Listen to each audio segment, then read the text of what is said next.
Assalamualaikum warahmatullahi wabarakatuh. Kembali lagi di Dialopa Channel. Kali ini kita akan membahas soal TWK HOTS Pancasila dan pembahasan CPNS 2021 ya.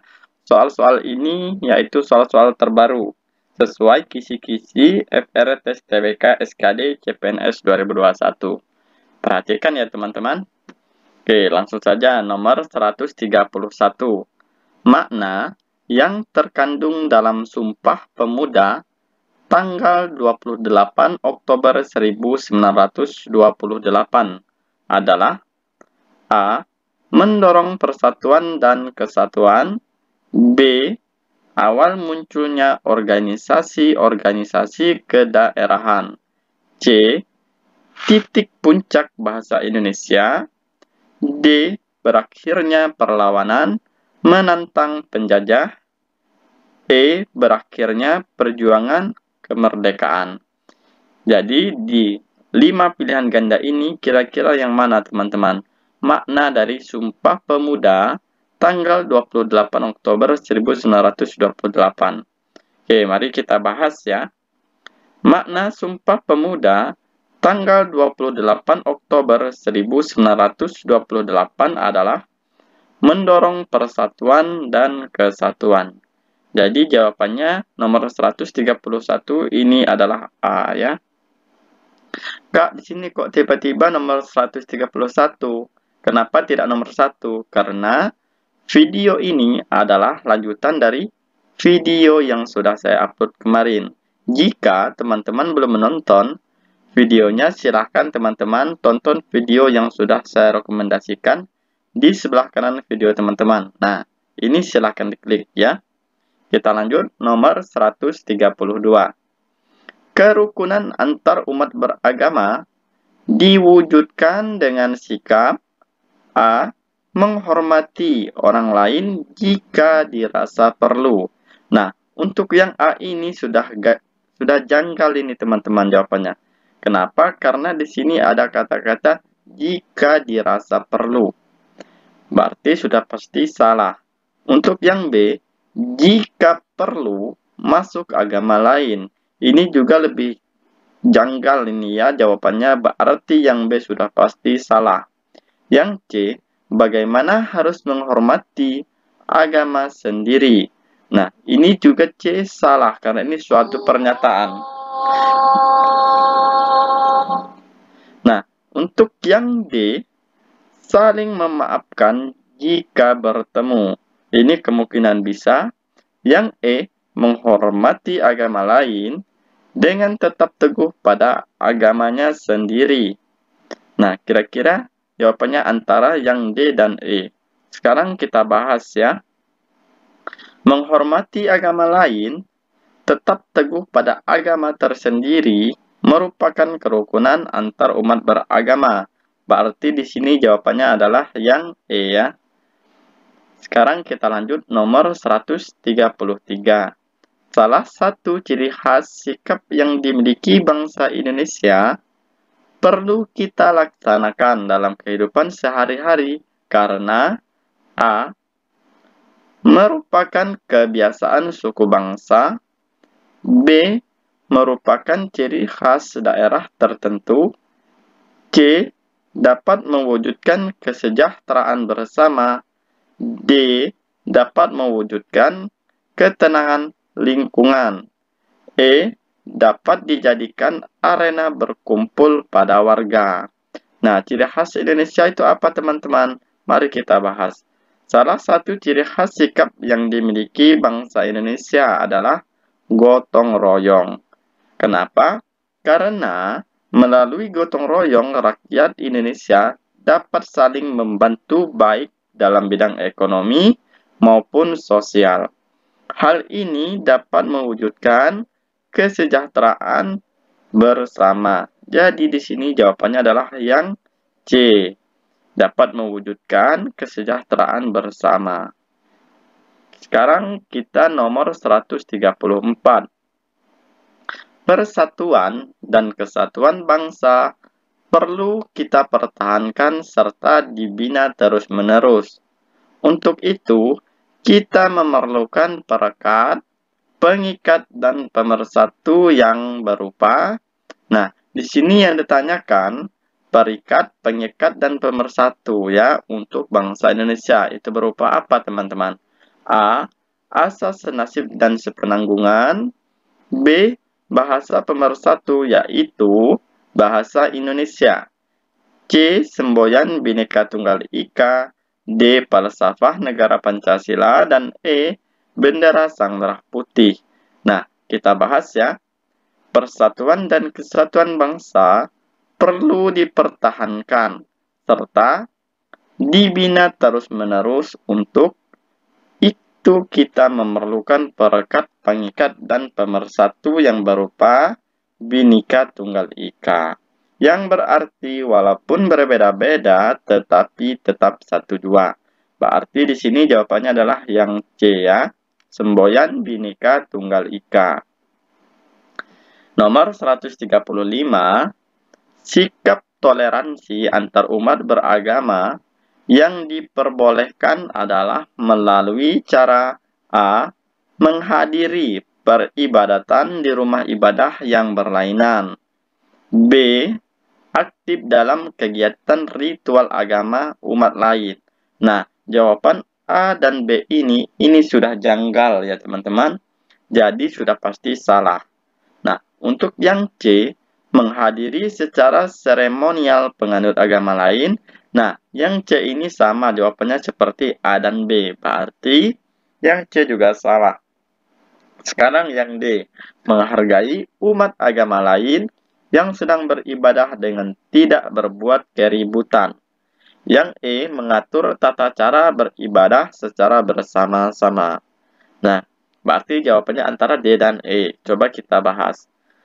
Menghargai umat agama lain yang sedang beribadah dengan tidak berbuat keributan merupakan perwujudan sikap toleransi antar umat beragama yang diperbolehkan.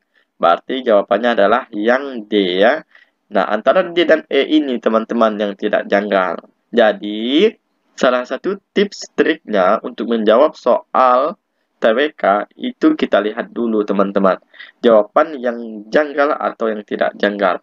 Nah, biasanya itu sudah ada teman-teman, jawaban yang janggal itu sudah pasti salah ya. Kita lanjut nomor 136. Pidato Jas Merah Bung Karno diucapkan pada A. 17 Agustus 1947, B.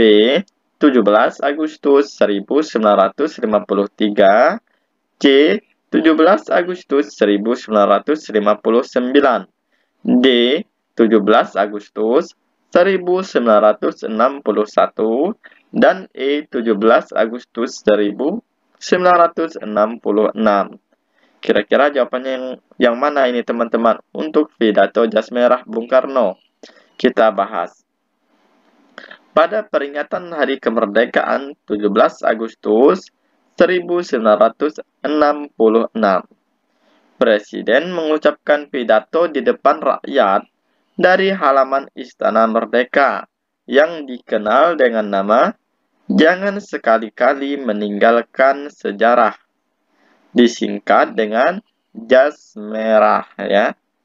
Pidato yang kemudian menjadi pidato 17 Agustus Presiden Soekarno yang terakhir tersebut menjadi reaksi dari berbagai kalangan dan menjadi bahan pertentangan politik yang di beberapa tempat menyebabkan timbulnya bentrokan-bentrokan fisik.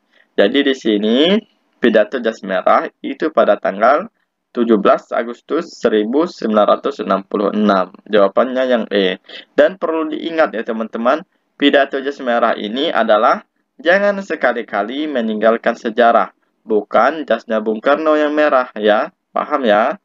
Nah, kita lanjut. Sekarang nomor 137.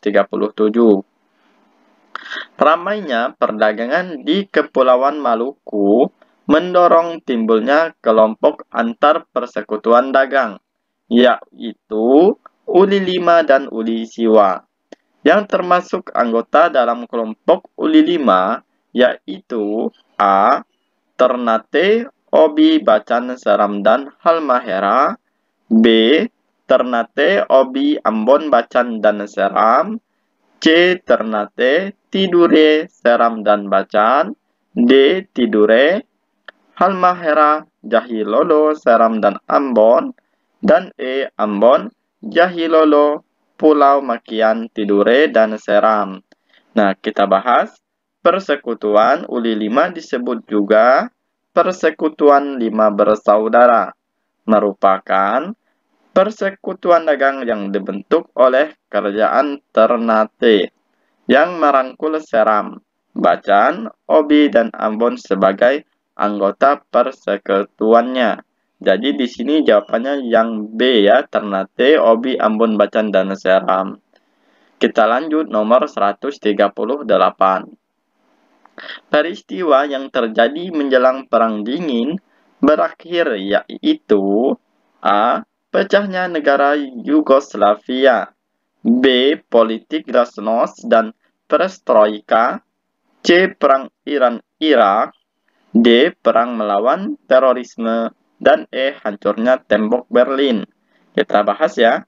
Menjelang Perang Dingin berakhir, terdapat beberapa peristiwa penting, antara lain konflik di negara Kamboja, Perang Iran-Irak, Perang Irak melawan pasukan multinasional, pimpinan Amerika Serikat, serta upaya mencari perdamaian di Timur Tengah. Jadi jawabannya adalah yang C, Perang Iran dan Irak. Nomor 139. Penggunaan kata ulang secara tepat menurut norma bahasa Indonesia terdapat pada A. Sebelum membuat topi, ibu mengukur-ukur kepala adik agar hasilnya tidak kekecilan ataupun kebesaran. Nah, untuk menjawab nomor 139 ini triknya, kan ini pilihan gandanya panjang-panjang. Sedangkan yang ditanya kata ulang yang tepat menurut bahasa Indonesia. Tinggal kita baca saja teman-teman kata ulangnya. Untuk yang A, mengukur-ukur. Untuk yang B, ini mengikat-ngikatkan. Untuk yang C, ini terbatuk-batuk. Untuk yang D, bersalam-salaman. Dan E, baju-baju. Kira-kira kata ulang yang tepat di sini yang mana teman-teman? Kita ke pembahasan. Adapun mengikat-ikat pada jawaban yang A, yang B seharusnya mengikat-ikatkan. Berarti yang B ini salah ya. Pada kalimat C, D, dan E, kata selalu, para, dan semua seharusnya dihilangkan. Berarti jawaban yang benar adalah yang A, yaitu mengukur-ukur. Nah, teman-teman, di nomor 139 ini adalah soal bahasa Indonesia. Jadi, teman-teman jangan kaget, Kak, kok bisa? Di soal TWK ada soal bahasa Indonesia. Iya, teman-teman. Jadi, soal TWK itu salah satunya ada bahasa Indonesianya. Tapi hanya beberapa soal ya, antara 1 sampai 2 soal. Paham ya? Kita lanjut nomor 140. Salah satu landasan hukum Bhinneka Tunggal Ika adalah batang tubuh Undang-Undang Dasar 1945, yaitu pada pasal 1 ayat 1, pasal 27, 30, 31, dan 28. Yang mana teman-teman? Kita bahas ya. Bhinneka Tunggal Ika tertuang dalam pasal 1 ayat 1 batang tubuh Undang-Undang Dasar 1945. Yang berbunyi, negara Indonesia adalah negara kesatuan yang berbentuk republik. Berarti, ini terdapat pada pasal 1 ayat 1 yang A ya. Nah, semoga teman-teman bisa mendapatkan NIP pada tahun ini. Teruslah semangat belajar agar bisa mendapatkan NIP ya. Kurang lebih dalam penjelasan saya mohon maaf, dan kepada Allah saya mohon ampun. Saya akhiri. Assalamualaikum warahmatullahi wabarakatuh.